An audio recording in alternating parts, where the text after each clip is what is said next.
warahmatullahi wabarakatuh. Halo Sobat Sospita, kembali lagi di podcast kali ini. Nah, dalam rangka ini kita itu mau ngebahas soal batik dalam rangka Hari Batik Nasional. Batik itu bukan tentang kain biasa, tetapi identitas bangsa kita. Di Jawa Tengah sendiri banyak banget loh motif khas batik. Nah, yang lebih istimewanya lagi, sekarang itu kita kedatangan narasumber, yaitu Bu Esti Rahayu. Nah, di sini Bu Esti itu menjabat sebagai guru bahasa Jawa. Di sini kita bakal menguak soal batik mulai dari filosofi, sejarah, sampai bagaimana sih cara anak-anak muda itu buat mengembangkan dan melestarikan batik. Sudah penasaran? Ayo langsung aja ke obrolannya. Baik Bu Esti, sebenarnya apa sih makna Hari Batik buat kita, terutama itu khususnya anak-anak muda di Jawa Tengah? Ya, untuk makna Hari Batik itu sendiri itu sebagai simbol identitas negara, termasuk negara Indonesia, yaitu yang dengan cara dijaga, dilestarikan, supaya batik itu sendiri tidak punah termakan zaman. Karena anak-anak zaman sekarang memang kebanyakan banyak yang malu memakai batik, tapi kan sekarang motifnya beraneka ragam, jadi tidak usah malu lagi untuk memakai batik. Nah, motif batik itu kan banyak ya, Bu. Ya. Nah, kalau misal di Jawa Tengah sendiri itu khasnya motif batik itu apa ya, Bu? Untuk motif batik sendiri itu tidak hanya fokus satu motif ya, karena semuanya itu unik. Berarti batik itu ada yang berasal dari Solo, yaitu batik berarti Sidomukti, itu melambangkan tentang keberkahan. Kalau misalkan motif dari batik Pekalongan itu sendiri, berarti kan yang bentuknya bernuansa alam, itu biasanya melambangkan motif 7 rupa. Kalau Megamendung itu dari mana ya, Bu? Megamendung itu kemungkinan dari Cirebon ya. Oh, Cirebon. Oke, Bu. Nah, katanya itu setiap motif batik itu punya filosofi, bener nggak sih, Bu? Ya, setiap motif itu memang mempunyai sejarah sendiri-sendiri. Misalkan contohnya saja batik lesem itu berasal dari Rembang ya. Batik lesem itu berarti dari budaya Tiongkok dan Jawa. Dari Tiongkok dan Jawa itu sendiri itu berarti melambangkan tentang keberkahan rezeki. Itu berarti bisa dilihat dari batik yang berbentuk gunung ringgit.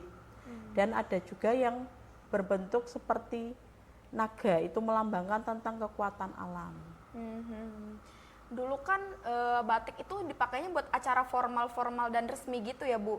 Nah, sekarang kan ada beberapa orang tuh anak muda yang pakai batik tuh buat sehari-hari. Menurut Ibu itu ada dampak positifnya nggak sih, Bu? Oh ya, itu dampaknya sangat positif sekali ya. Soalnya biar kepada generasi yang lebih muda lagi dan orang-orang yang tidak tahu tentang batik juga bisa mengapresiasi tentang batik itu sendiri, secara tidak langsung adalah memperluas kepada halayak umum, termasuk di kancah internasional.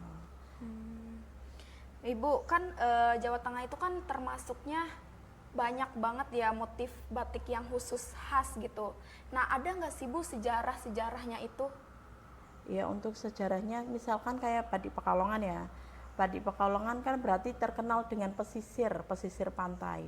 Di situ berarti warnanya itu cenderung berwarna-warni, mencolok. Berarti di situ juga ada kekuatan alamnya, berarti aneka macam, misalkan kayak berarti penghasil alamnya kayak misalkan daerah pesisir berarti terkenal dengan pantainya ya, berarti ada yang namanya terumbu karang mungkin, terus ikan, terus juga bintang laut itu bisa diselipkan di dalamnya. Berarti kayak sekalian digambar gitu ya, Bu, alam-alamnya. Iya, berarti penghasilnya terkenal dengan pesisirnya, berarti yang dihasilkan dari pesisir tersebut.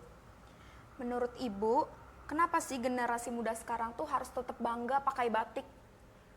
Ya karena kan batik sekarang kan bukan seperti batik zaman dahulu ya, sekarang motifnya banyak sekali. Dan kita harus bangga karena itu termasuk sebagai identifikasi bangsa kita dan sudah dikenal di dalam VOC. Kalau batik itu ibaratnya diperingati sedunia, bukan hanya se-Indonesia. Jadi kita sebagai negara Indonesia harus bangga karena itu kancahnya bukan Indonesia lagi, tapi sudah internasional sebagai berarti batik itu budaya Indonesia nomor 1. kan masih ada ya Bu, beberapa anak muda tuh yang malu pakai batik gitu Bu.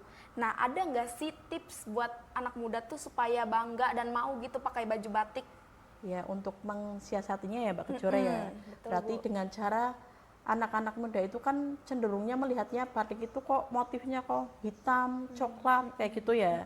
Sekarang kan sudah dikreasikan sedemikian rupa. Berarti dimodifikasi juga supaya batik itu tidak hanya dipakai oleh kaum tua aja atau orang yang sepuh aja ya, tapi anak muda juga bisa memakai batik. Sudah semakin modern sekarang zamannya. Berarti ya dengan cara memilih motifnya yang lebih ceria, terus warnanya yang lebih berwarna, itu salah satu mensiasatinya dengan cara seperti itu supaya terlihat keren kalau memakai batik itu. Berarti tidak hanya kelihatan tua ya, tapi juga bisa disesuaikan dengan umurnya.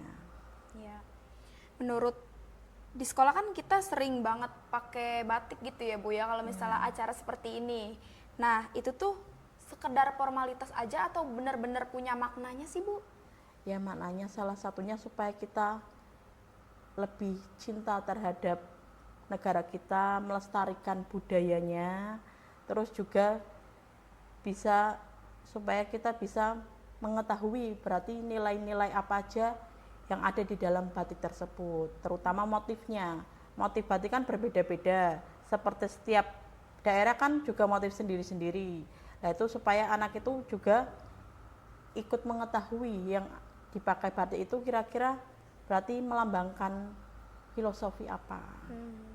Kalau misalnya batik bisa ngomong nih ya Bu. Ya. Nah, kira-kira tuh mereka tuh punya pesan apa sih yang mau disampaikan ke anak-anak muda kayak kita? Ya, kalau batik bisa ngomong, pasti pinginnya ngomong, ayo jangan malu pakai batik. Kita coba lestarikan dan kita jaga budaya kita supaya tidak punah dan tidak dicap oleh negara lain sebagai kekayaan negara mereka. Dengan cara kita memakainya, itu berarti kita memperkenalkan kepada masyarakat umum. Berarti kalau batik itu juga bagus loh dipakai, terus supaya misalkan orang yang memakainya juga bangga atas apa yang ada di negara kita ini. Terakhir nih Bu, nah gimana sih harapan Ibu itu buat anak-anak SMK supaya mau melestarikan dan membudidayakan batik? Kalau anak-anak SMK kita berarti dengan cara berarti supaya lebih mengembangkan lagi kira-kira motif-motif batik yang lebih modern, terus misalkan teknik pembuatan batik yang lebih modern lagi. Sekarang kan kebanyakan untuk yang di daerah yang dekat kita aja ya, Pekalongan ya, itu berarti masih menggunakan teknik yang tradisional. Mungkin dengan cara generasi muda itu dengan cara ya membuat teknik gimana caranya ben lebih modern supaya pembuatannya itu tidak memakan waktu lama lagi. Terus mengembangkan UMKM yang ada di sekitar kita, misalkan mendukungnya dengan cara yang membeli batik tersebut, memakainya, itu salah satunya. Oke. Terima kasih ya Bu udah ngejawab pertanyaan dari saya. Ya, sama-sama Kejora.